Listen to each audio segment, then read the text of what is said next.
Good morning everyone. Welcome to part number 4 vector class.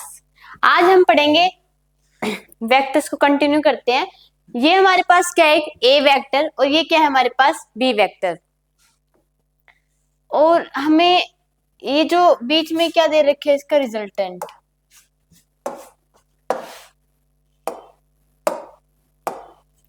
ये हमें resultant given है, ठीक है। इनके बीच में ये बी वेक्टर है, बी वेक्टर से थीटा टू, ये थीटा टू एंगल है, तो रिजल्टेंट जो है ना उसका बी वेक्टर के साथ क्या बन रहा है, एंगल थीटा टू। और ए वेक्टर का रिजल्टेंट के साथ एंगल क्या गिवन है आपको, थीटा वन। अगर आपसे कोई theta one and theta two की वैल्यू पूछना चाहे या हमें थीटा वन थीटा टू की वैल्यू निकालनी है तो हम कैसे निकालेंगे। ये हमें दो वेक्टर्स गिवन है, इनके बीच में रिजल्टेंट गिवन है और हमें बताया गया है कि रिजल्टेंट का जो एंगल है ए वेक्टर के साथ वो थीटा वन है और बी वेक्टर के साथ क्या है, थीटा टू। और अगर हमें इनकी वैल्यू फाइंड आउट करनी हो कि इन क्या डिग्री एंगल होगा तो हम कैसे निकालेंगे। देखो टेंजेंट थीटा टू, आपको पता है टेंजेंट थीटा क्या होता है, परपेंडिकुलर अपॉन बेस, ठीक है। अगर मान लो आपको ये थीटा टू बताना है, क्या बताना है, theta two, tangent theta two, तो परपेंडिकुलर क्या है, पी, ये ए वेक्टर, और जो इसके साथ वाला जो कंपोनेंट ये वेक्टर होता है ये हमेशा नीचे आता है बेस में। जिसके साथ भी एंगल अटैच है उसके जो अटैच है, जो उसके साथ जो अटैच है वो वाला जो वेक्टर है वो हमेशा कहाँ आता है, नीचे आता है। तो थीटा टू किसके साथ अटैच है, बी वेक्टर के साथ, तो बी कहाँ जाएगा, नीचे, ठीक है। तो यहाँ थीटा टू डिग्री एंगल की वैल्यू हम बता सकते हैं टेंजेंट इनवर्स ए बाय बी।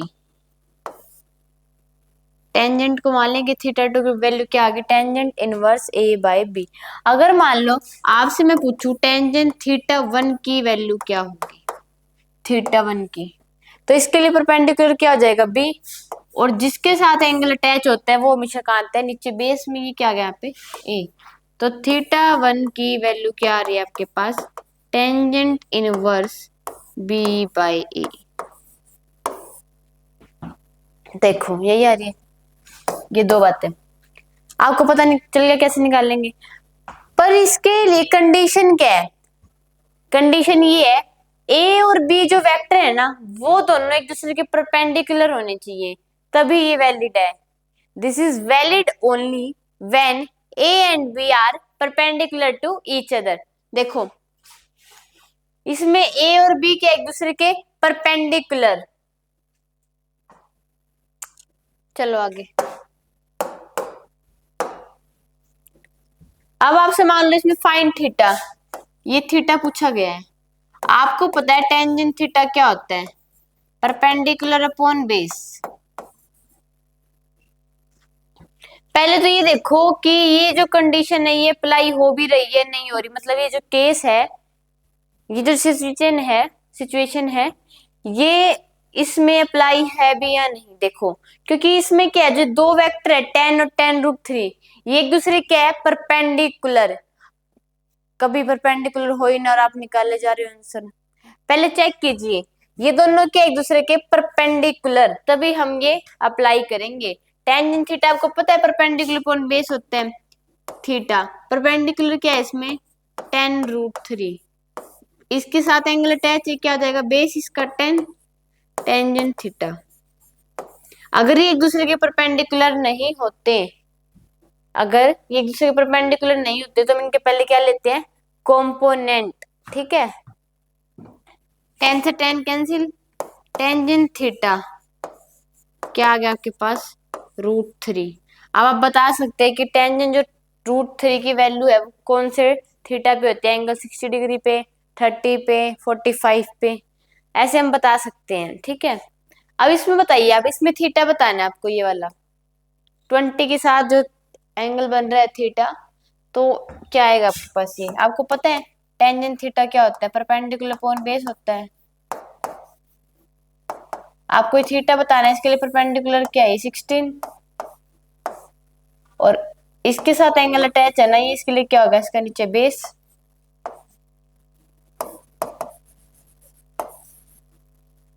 कैंसिल आउट कर दो 4/5, तो थीटा क्या आ गया आपके पास, टेंजेंट इनवर्स 4/5। कर लीजिए नोट।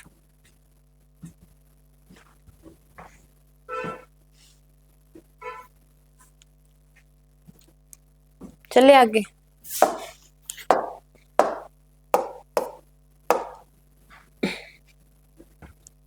अब देखो, given A B and theta, आपको क्या क्या गिवन है इसमें, A vector, B vector and theta, ठीक है।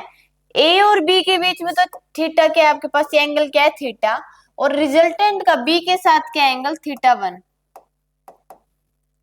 आपको इसमें θ1 ये वाला जो एंगल है रिजल्टेंट का बी के साथ, ये बताना है, बता दो, करो फाइंड आउट।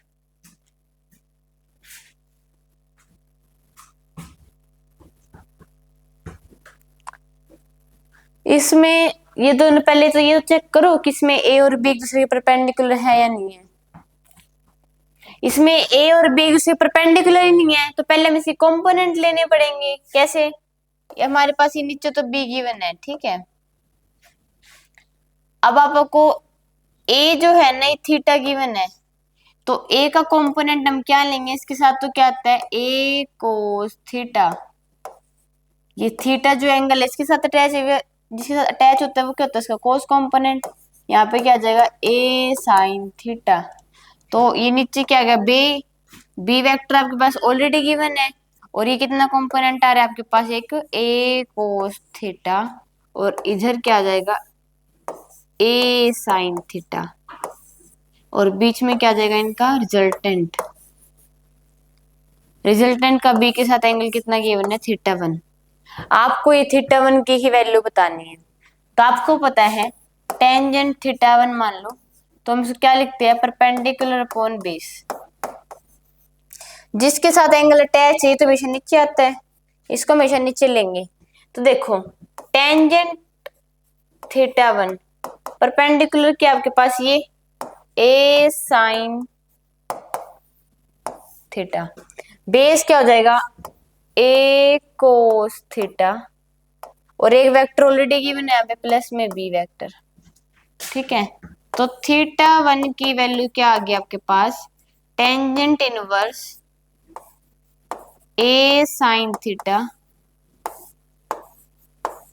ए कोस थीटा प्लस बी।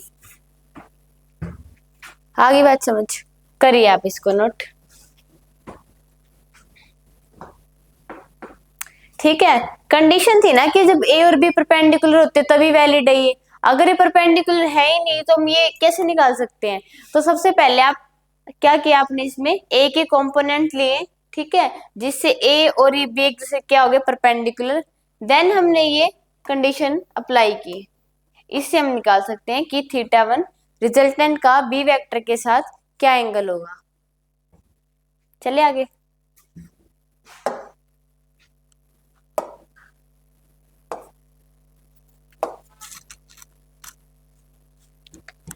ए वेक्टर गिवन आपको क्या, 4i cap plus 8j cap.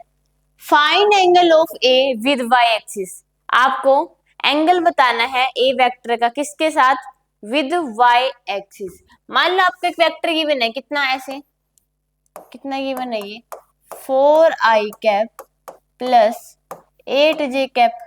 4i cap मतलब पॉजिटिव एक्स एक्सिस, यहाँ पे कितना गिवन है आपका वेक्टर 4, 8j कैप पॉजिटिव में यानी 8 वेक्टर आपको ये गिवन है। आपको बोला गया है कि आप एक एंगल बताना है आपको विद वाई एक्सिस। मान लो कुछ भी थीटा एंगल है, वाई एक्सिस के साथ क्या एंगल होगा ये बताना है आपको। तो देखो टेंजेंट थीटा हमें पता है क्या होता है, perpendicular upon base.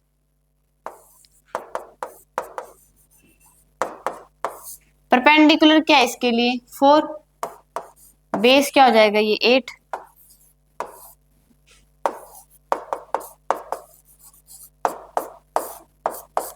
One by 2।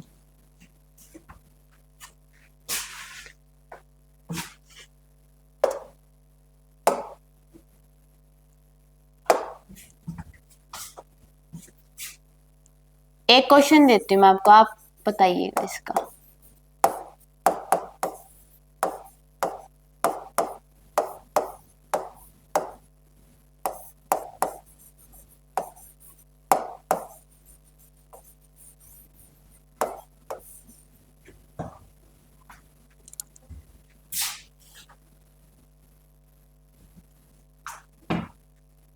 Find angle of with x axis.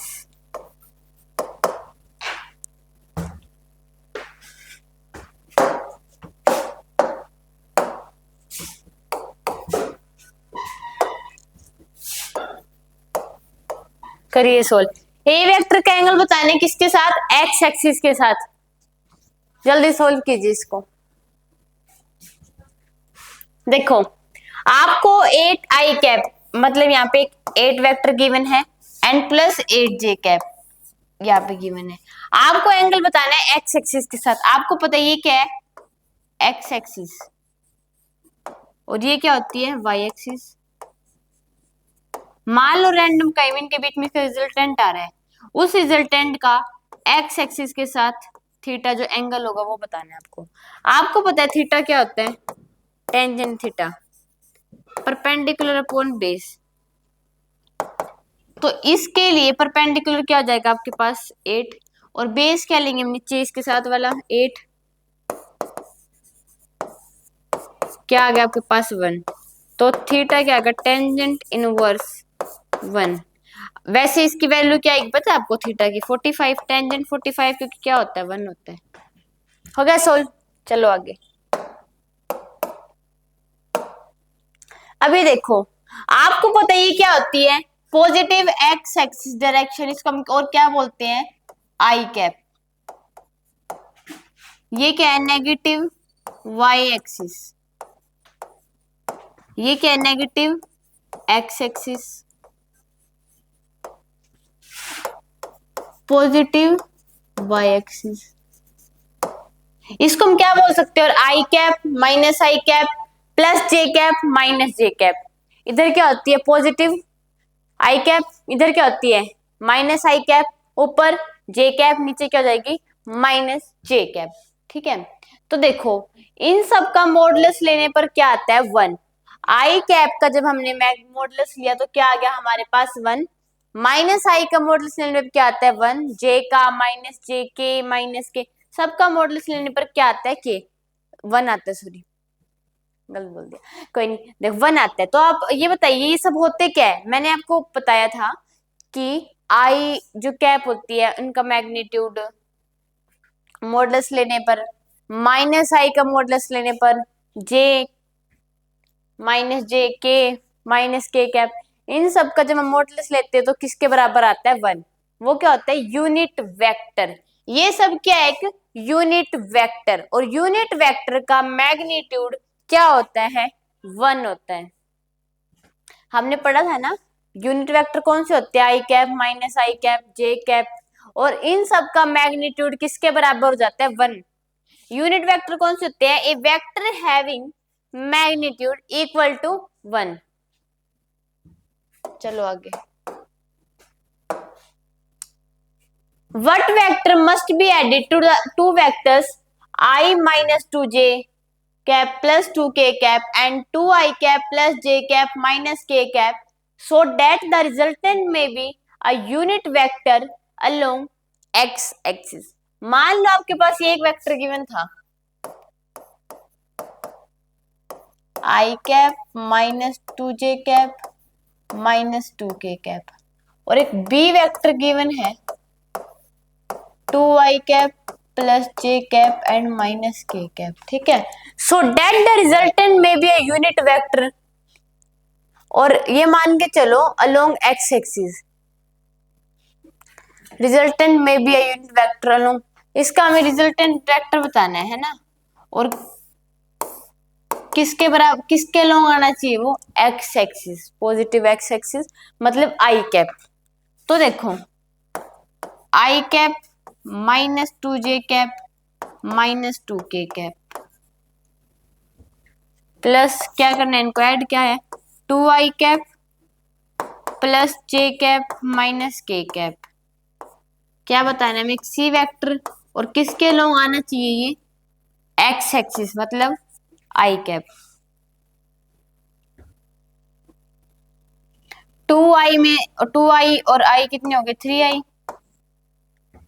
-2j cap plus J cap कितना आ गया, -j cap, -2k cap minus K cap कितना आ गया, -3k cap plus C vector is equal to I cap. तो ये C vector में बताना है, तो ये आई वेक्टर तो सेम ही रहेगा, इसको उधर ले जाते हैं, -3i cap plus J cap plus 3k cap.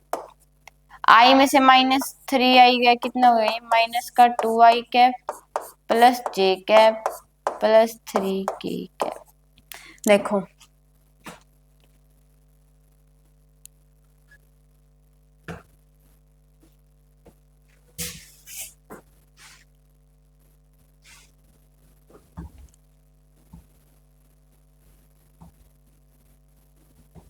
ये इधर प्लस है ना,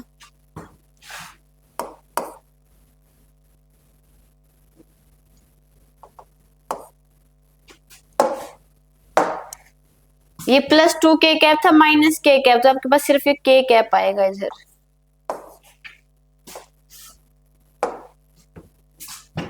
2k कैप -k कैप कितना आ गया, k कैप, और जब इसको इधर ले आए तो क्या बन गया, ये माइनस का k कैप। तो बी ऑप्शन करेक्ट हो जाएगा, -2i cap plus J cap minus k cap. हमने क्या किया, हमारे पास दो वेक्टर गिवन थे, हमें बोला गया है कि जो रिजल्टेंट है ना किसके अलोंग आना चाहिए, एक्स एक्सिस, तो हमने एक सी वेक्टर निकालना था रिजल्टेंट, और किसके अलोंग आएगा, ये आई कैप, एक्स एक्सिस आपको बोला गया है, तो हमने इसे किसके बराबर रख लिया, आई कैप के, और हमें सी वेक्टर निकालना था, हमने इसको इधर लिया है, हमारे पास आंसर आ गया। चलिए आगे, find magnitude and direction separately. आपको मैग्नीट्यूड और डायरेक्शन दोनों बताने हैं, तो मैग्नीट्यूड और डायरेक्शन किसके होते हैं, एक वेक्टर क्वांटिटी होती है, उसके ही मैग्नीट्यूड और डायरेक्शन दोनों होते हैं। तो देखो मैग्नीट्यूड निकालना हो तो क्या करो, जो भी आपके पास वैल्यू गिवन है, मान लो आई कैप के साथ है उसका स्क्वायर, जे कैप वाले के साथ जैसे 3 है उसका स्क्वायर, प्लस के कैप के साथ है उसका स्क्वायर, क्या आ जाएगा आपके पास, मैग्नीट्यूड। मान लो आपको पहले मैग्नीट्यूड बताना है, तो कंप्लीट का क्या कर देंगे,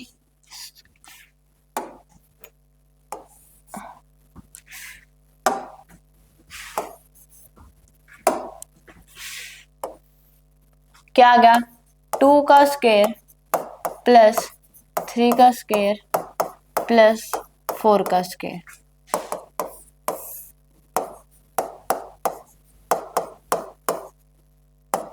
√29 मैग्नीट्यूड आ गया आपके पास, √29। यही फॉर्मूला है, मैग्नीट्यूड बताना हो तो जो भी आपको वेक्टर गिवन है, आई कैप के साथ मान लो 2 गिवन है, जो जे कैप के साथ, के कैप के साथ, ठीक है, या माइनस के कैप, उन सब का क्या कर दो स्क्वायर और फिर उनका अंडर रूट, आपके पास आ गया मैग्नीट्यूड। अब आपको बतानी है डायरेक्शन। डायरेक्शन देखो कैसे बताते हैं, ये ए जिसके ऊपर कैप होती है, किसका मतलब क्या, डायरेक्शन। डायरेक्शन कैसे बताते हैं हम, वेक्टर बाय में मैग्नीट्यूड,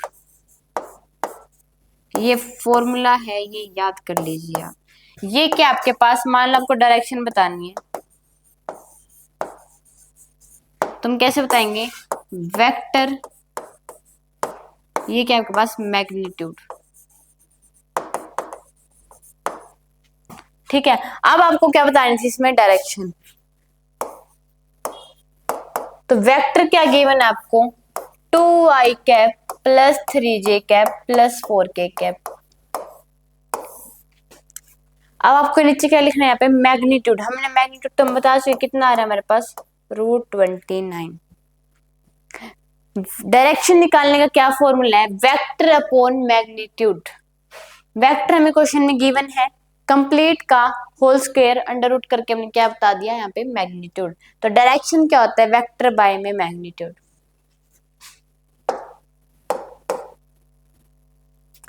ये आपको बताया भी गया, देखो आपने पहले क्या किया है, वेक्टर का मॉडुलस करके मैग्नीट्यूड निकाल लिया, √29 आ गया, और फिर आपको डायरेक्शन बतानी, तो वेक्टर अपॉन मैग्नीट्यूड करके हमारे पास क्या आ गई, डायरेक्शन।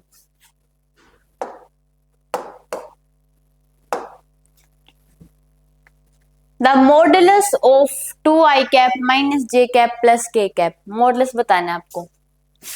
तो कैसे बताएंगे, जो भी गिवन है आई कैप के साथ मान लो आपको 2 गिवन है, 2 का स्क्वायर प्लस माइनस जे यानी -1 का स्क्वायर प्लस के साथ भी कुछ नहीं है 1 का स्क्वायर, तो क्या आ गया आपके पास, ये 2 का स्क्वायर 4, 1 + 1 √6। मॉडुलस कैसे निकालते हैं, अंडरस्टैंड। चलिए आगे, what is direction of A vector -i cap plus 2j cap plus 3k cap. अभी आपने देखा था डायरेक्शन को निकालने का फॉर्मूला क्या है हमारे पास, ए वेक्टर अपॉन में मैग्नीट्यूड, ठीक है। तो देखो हमें वेक्टर गिवन है, हमें डायरेक्शन बतानी है, वेक्टर हमें गिवन है बट हमें क्या चाहिए, मैग्नीट्यूड। तो देखो वेक्टर क्या लिख लेंगे हम, -i cap plus 2j cap plus 3k cap. Magnitude के लिए हम क्या करेंगे, 1 का स्क्वायर प्लस 2 का स्क्वायर प्लस 3 का स्क्वायर।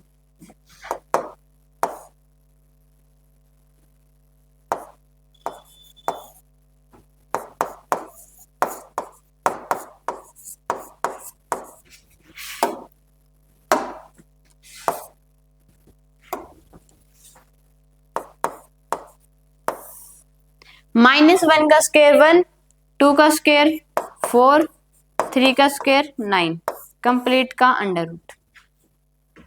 तो ये हमारे पास क्या आ गया, -i cap plus 2j cap plus 3k cap, 9, 10 √14। ये हमारे पास आ गई डायरेक्शन, वेक्टर अपॉन मैग्नीट्यूड। तो आंसर क्या आ जाएगा, बी ऑप्शन इज करेक्ट। कर लीजिए आप इसको note.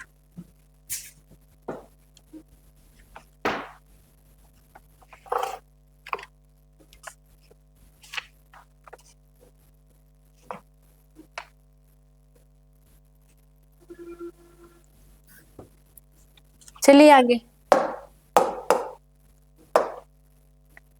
An aeroplane is moving on a circular path with a speed 30 meter per second. What is magnitude of change in velocity in one complete revolution? एक circular path पे aeroplane move कर रहा है, मान लो यहाँ से स्टार्ट किया था उसने, ठीक है, 30 मीटर पर सेकंड से। 1 रिवोल्यूशन का मतलब क्या, उसने अपने कंप्लीट एक चक्कर पूरा कर लिया, फिर वो दोबारा इसी पोजीशन पे आ गया। आपको चेंज इन वेलोसिटी बतानी है, magnitude of change in velocity यानी डेल्टा वी। डेल्टा वी होता है V final minus V initial. Final क्या है, बॉडी यहाँ के अब रुक गई, कहाँ पे क्या बोलेंगे इसको, 30i cap positive x axis में माइनस इनिशियल भी बॉडी यहीं से स्टार्ट किया था उसने घूमना, तो ये क्या हो गया प्लस 30i कैप। तो प्लस माइनस कैंसिल, क्या आ गया हमारे पास 0।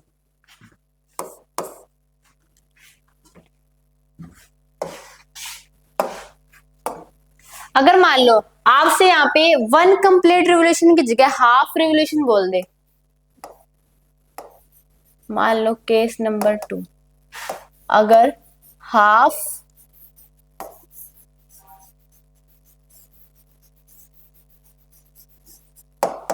हाफ रिवोल्यूशन बोल दे, मतलब बॉडी चलना तो यहीं से स्टार्ट किया था 30 मीटर पर सेकंड से, आधा चक्कर होने के बाद बॉडी कहाँ होगी, यहाँ पे 30 मीटर पर second.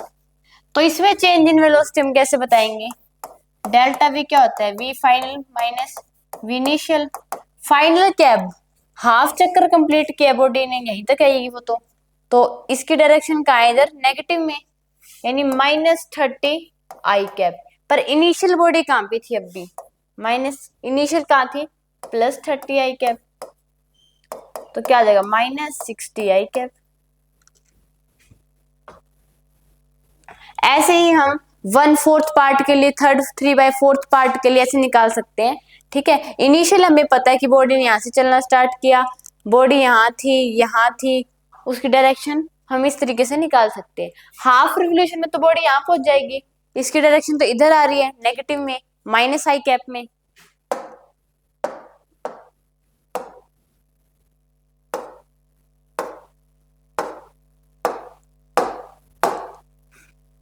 A car motorcycle due west at 10 meter per second turns south and travels at the same speed. What is the change in velocity? आपको पता है ये डायरेक्शन होती है, ये क्या होती है, ईस्ट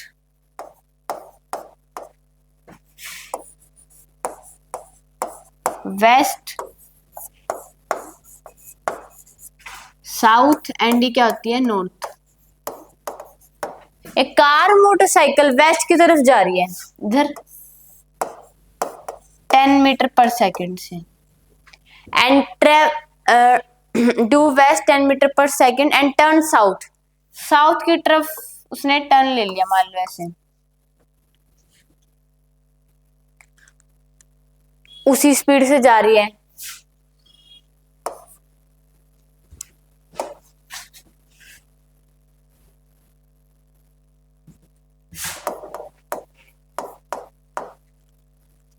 तो चेंज इन वेलोसिटी पूछा आपसे, v fineness minus initial, final क्या बॉडी नीचे माइनस 10 जे कैप, और पहले बॉडी कहाँ थी माइनस में, माइनस ये भी क्या आएगा माइनस में,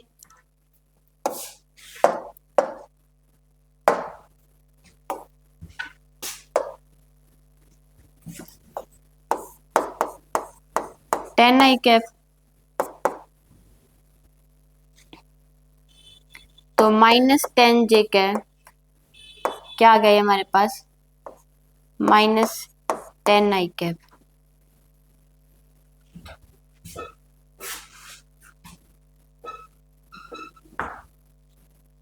अब नोट कर लीजिए इसको।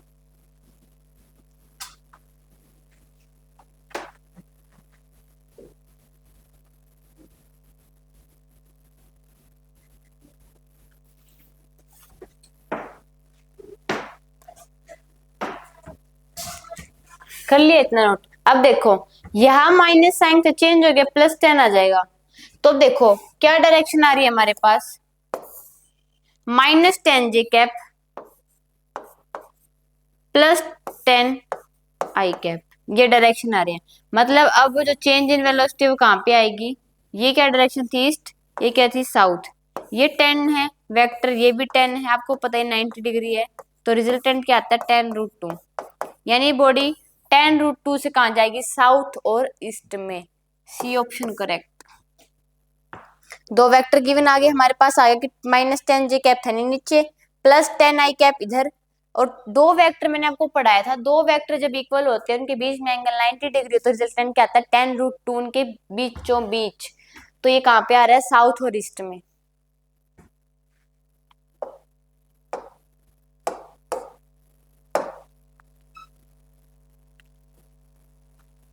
अब बोला गया कि बॉडी साउथ में जा रही है पहले 40 मीटर पर सेकंड से, और फिर उसने टर्न ले ली कहाँ पे, ऐसे ईस्ट में, मान लो इधर ही है ना ईस्ट, तो